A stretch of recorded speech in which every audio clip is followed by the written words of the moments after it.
page 118 et 119 ka tafsir al-Qur'ana de sura 5 la dali wa idha nadaytum stawini on noddinani ila salati faade e julde nde ittakhaduha be jogitano noddinanu dun e jor e julde ndem be konsindira dum huzuwan jalnuri be jalkita wal iban e fejendaru dalika ko wadino bennam sabu kambe bam ko be yimbe la yaqiluna be marakil bulu ya halal kitab ko no yimbe defte hal tange munaminna tawsion lettirali men tawsion anyirali men illa an amanna sona fi baytum min gumdin billahi allah ma unzila kon ko jippina ilayna faade am wa ma unzila kon ko jippina min qablu ko aditino wa anna aktharakum e wonde woni kadi ko buri hewde kon e mon fasikuna ko yalto be doftare ol wi o hal unabbikum tawsion accemi humpita on bi sharrin ko buri bonde min dalka e morde dum do mathubatan e ko do woni e ko lette inda Allah mo kala mathubatan no ton baraji kono odo mathubatan ko mo lette inda Allah mo kala mal la'anahu Allah ko Allah hudi wa ghadiba alayhi o tikkanimo wa ja'ala wadi minhum imorde mabbe alqirata kulaji wal khanazira e koseji wa abada tawuta e rewbe sanam ulaika ko be do sharrun buri bonde makana nokure wa dallu buri majjude an sawai sabilillah fotondir gongol fa ja'ukum sibiyari on galu be amanna min gomdini Allah dari wa gadda khalu gomdi be nati di bil kufre kafiranga gongo o kambe gad kharaju bi gomdi be yaltidi e maggo be bal imanu abadan wallahu ko Allah no alamu buri andude bima kanu sab ko be lati kon yaktumuna be suda wa tara ya kathiran ko dudi min mabbe sari'una be adondira fil ithmi bakkat wal udwan e jaggutugol wa aqlim e nyamugol mabbe sohota ko harmi Allah dari la bisa wallahi buni ma kanu kon ko be lati amaluna be golla lawla yanhahum hannu hada be rabbaniyuna karama ko be mabbe ben wal ahbaru e cerno be mabbe ben imamu be mabbe ben hanno be hada be an qawlim e nyamo e wowlugol mabbe alisama kongodi bakkatu wa aklim e nyamugol mabbe suuta ko harmi labi saboni ma kanu konko be lati yasna onay be golla kambe fono e karama ko be mabbe ben karama ko be mabbe en sabu ko be hadali kon kambe be wana karama ko sabu ko be bonni kon be da kadi hadali be fo woni ko nati don boni ko be lati be golla wa galat al yahud al yahuda be yadullahi jungo Allah ngom maghlulatun ko kolbingo sadir ko be fandi o Allah ko guddo si Allah no wudduno be tatano koje wallat Allah dali kolmbama aydim juude mabbe nen walu'inu be hudirama bima galu sabu ko be woli kon be fenay parce que ni adaw juude Allah den didi mabsuto tani ko de fontide didi yunfigu himo ittirde sadaka himo dépensirde kayfa yashaw noni no yidire no falira wala yazidanna wallahi bayday kathiran ko buri dudude minhum mabbe ma unzila al-qur'ana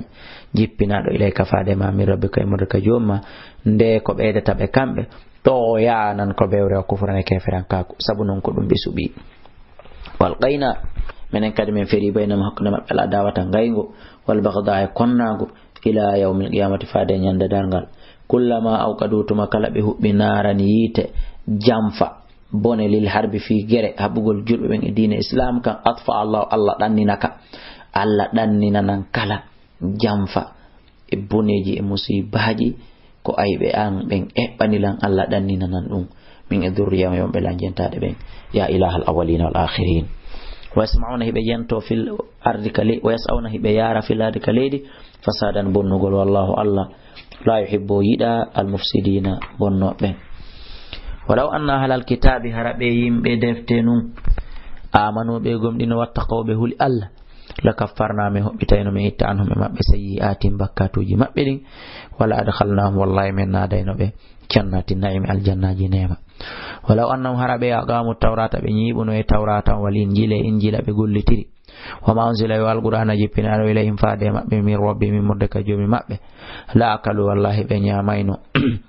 min fawqim ko be hebiri sengo do mabbe wa min taati arjulum e ko be hebiri sengo le ko ede mabbe den mojjireji minhum hinay mabbe ummatun mafte mo utasiratun hakindi be wadugol ko boni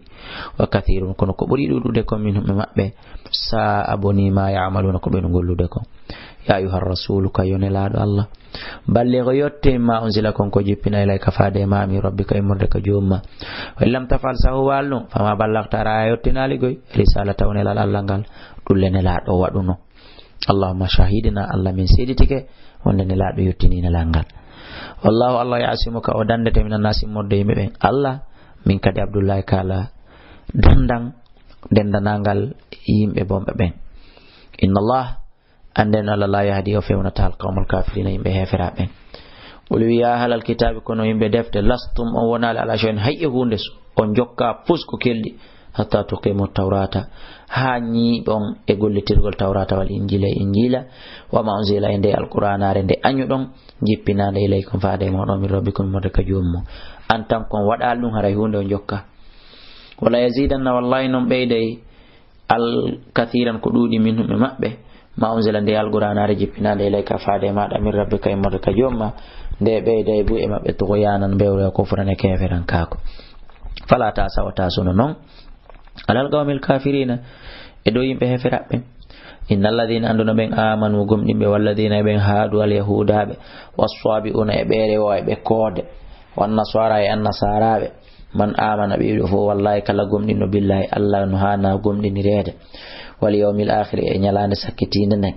wa amila salihan o golli kadi golle moƴƴe o wiyali dinaka ka ɓernde o hatti ɗon fala khafun alayhim ara kulul fawakibe wala hum bewna yahzanuna sunoytoɓe ɓeɗo fof kadi kala yedduɗo Allah yo Allah dando en renoden mo yite jahannama Allah na o rasisi. Laqad akhadna gomɗi men nangi mitaqa ahadi bani israil an koɓɓen wa arsalna min neli ilayhim faade maɓɓe rusulan nelaɓe kon ɗum ahadi ndi konde simin jippini def alqur'ana ɓe gomɗinayi simin neli Muhammad ɓe gomɗinayi min neli nelaɓe maɓɓe kadi kono yettina ɓe ɗum waajoɓe ɗum yamira ɓe ɗum kullama ja'ahum to makalari ɓe rasulun nelaɗo bima la tawa sabu konko ɓe welaka hawranaɓe anfusum kawonkiji maɓɓe fariqan fedde go e ɓen nelaɓe kaddabuɓe fennaɓe wa fariqan